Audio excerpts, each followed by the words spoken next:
Good morning, students. I am Soman from SDS School. Today we read about the topic preservation of food. You know very well, food is very precious material. It should not be allowed to get spoiled, become useless and cause food poisoning.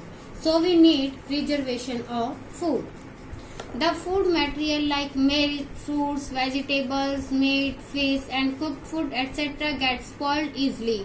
This is because they contain a lot of water due to which the food spoiling microorganism can grow in. आपको पता है कुछ food materials हैं जैसे कि milk है, fruits, vegetables है, meet है एटसेट्रा गेट स्पॉइल्ड, बहुत इजीली स्पॉइल्ड हो जाते हैं because they contain lot of water and when they contain lot of water then food poisoning microorganism can grow in them easily. We can prevent the spoilage and contamination of easily spoilable food material like milk, fruits, vegetables, meat, fish and cooked food by proper method or technique of food preservation.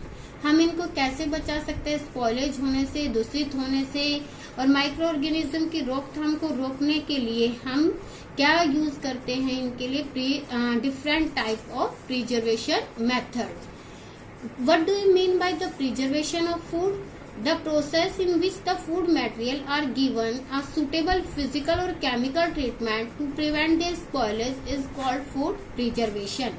यानी एक ऐसी process जिसमें हम food को suitable रखते हैं, उपयुक्त रखने के लिए कोई भी फिजिकल और या केमिकल ट्रीटमेंट करते हैं. This is called the food preservation. Some of the method for food preservation of foods are, now we read one by one. First is preservation of food by sun drying or you can say dehydration method. Drying or dehydration means removal of water from food materials which are to be preserved. Sun drying or dehydration reduce the water content. You know very well, dehydration means remove of water from the food. यानी हम क्या करते हैं इस method में water को remove कर देते हैं फूड से which are to be preserve. Sun drying reduce the water, यानी हम उसको धूप में सुखाते हैं तो क्या होता है, पानी जो है वाष्प बनकर उड़ जाता है एंड मेक दैम ड्राई, और उसको क्या कर देता है, सुखा देता है. In the absence of moisture, यानी उसमें अब क्या हो जाती है, मॉइस्चर की कमी हो जाती है, बिल्कुल जो फूड होता है वो सूख जाता है. The food does not get spoiled, तो क्या होता है, फूड स्पॉइल नहीं होता है because the micro organism which spoil food don't grow in dry food. यानी जो माइक्रो ऑर्गेनिज्म उसमें ग्रो कर रहे थे वो एक ड्राई फूड में ग्रो नहीं करते हैं. किस टाइप के फूड जो है, किस टाइप की जो वेजिटेबल्स हैं वो हम सन ड्राइंग मेथड्स के थ्रू प्रिजर्व करते हैं. These are the like spinach, palak, saag, methi leaves, cauliflower and peas. These are preserved in our home by sun drying method. Now we read next method. Preservation of food by heating. Heating kills many microorganisms and prevent the food from spoilage.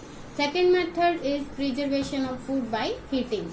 Heating also kills many microorganism and क्या करता है, हमारे food को spoil होने से prevent करता है. Some food can be preserve just by heating. कुछ ऐसे फूड हैं जो हम प्रिवेंट करते हैं किसके थ्रू, हीटिंग के through. For example we boil milk to prevent it from spoilage.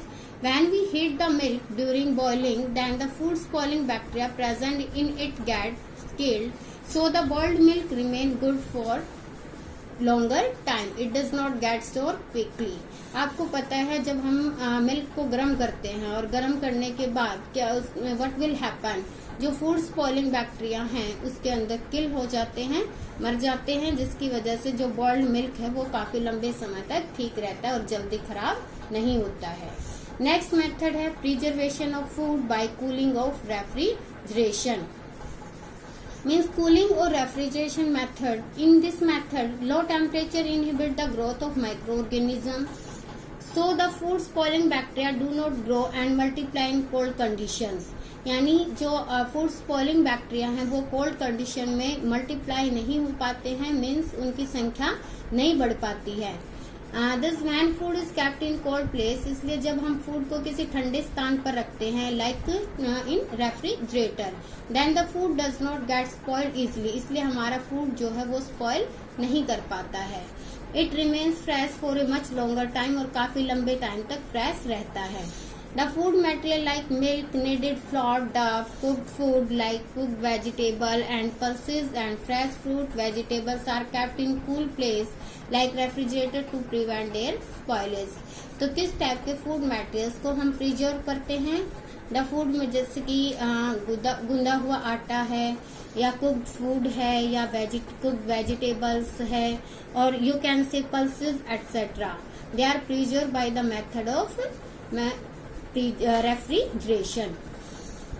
Next method है preservation of food by deep freezing. Deep freezing means preservation of food by excessive cold at temperature, means excessive cold means temperature below 0 degree Celsius.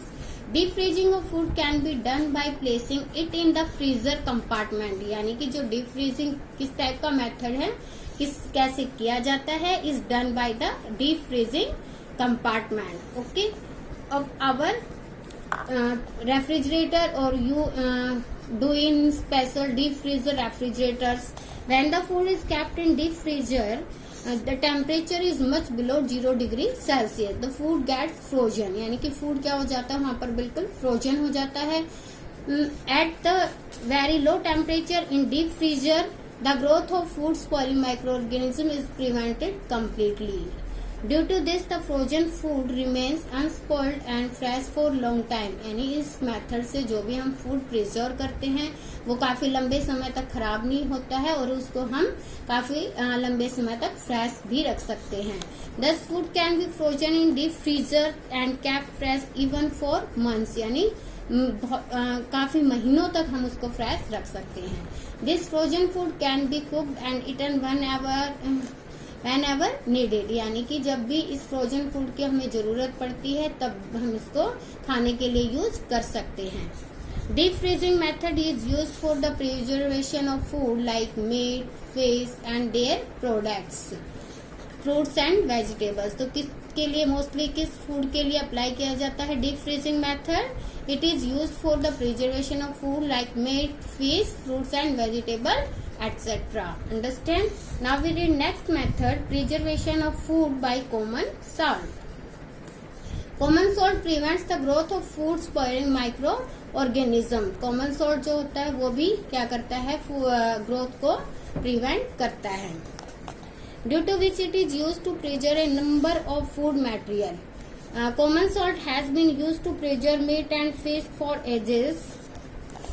Meat and fish are covered with dry salt to prevent the growth of bacteria. Mostly क्या होता है कि जो meet और fish होते हैं उनको dry salt के साथ कवर किया जाता है ताकि इसकी रोकथाम को रोका जा सके। बैक्टीरिया की रोकथाम को रोकने के लिए उनको क्या किया जाता है, ड्राई सॉल्ट के साथ कवर किया जाता है। Such meat and fish do not get spoiled. तो ऐसे जो फिश और मीट हैं जिनको हम कवर करके रखते हैं सॉल्ट के थ्रू, वो काफी लंबे टाइम तक खराब नहीं होते हैं। Okay, they remain good for long time. Common salt is also use to preserve fruits such as raw mangoes, lemon and amla. आप इनको पिकल की फॉर्म में यूज करते हो, आपने देखा होगा उस पिकल को हम काफी लंबे समय तक यूज करते हैं, तो वो किस वजह से खराब नहीं हो पाते हैं? Due to the use of common salt in them. One more example is tamarind in the form of chutney. Tamarind एक और एग्जाम्पल है जिसको हम चटनी की फॉर्म में यूज करते हैं, जो किसके थ्रू प्रिजर्व किया जाता है, कॉमन सॉल्ट के थ्रू। ओके, तो these are the methods today we read in this. Remaining methods also we use for the preservation of food, but we read in next video. Now do this exercise. Okay.